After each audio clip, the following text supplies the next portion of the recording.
Hello friends, চলে এসেছি নতুন একটা মিনি ব্লগ নিয়ে। শীতের সন্ধ্যা মানেই কিন্তু খুব জড়সড় অবস্থা, কিছুতেই কাজ করতে যেতে মন চায় না। আর সেই সন্ধেই বানিয়ে ফেলেছিলাম পরোটা, আর তার সঙ্গে আলু, মূলো আর মটরশুঁটি দিয়ে একটা সুন্দর ঝোলঝোল তরকারি, অনেকটা দোকানের যে মিষ্টির দোকানের তরকারি হয় সেই রকম।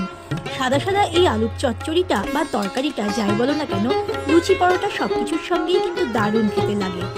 আর শীতের সন্ধ্যায় যখন বেশি কিছু রান্না করতে ইচ্ছে করে না, তখন এইরকম আয়োজন থাকলে কিন্তু মন্দ হয় না। বাড়ির সকলে তো খুশি হয়েই যায়, আর তার সঙ্গে খাটনিও কিন্তু অনেকটাই বেঁচে যায়। কারণ পরোটা করতেও বেশি সময় লাগে না, আর এই আলুর তরকারিটার বিশেষত্বই হচ্ছে যে সব মশলা দিয়ে একটু জল দিয়ে ঢাকা দিলেই তরকারিটা নিজেই হয়ে যায়। আর তার সঙ্গে রয়েছে শেষ পাতে একটা মিষ্টি।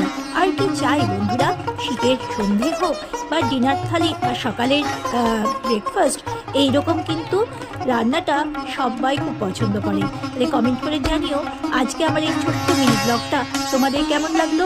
আবার আসবো আমি এইরকমই কোনো মিনি ব্লগের সঙ্গে।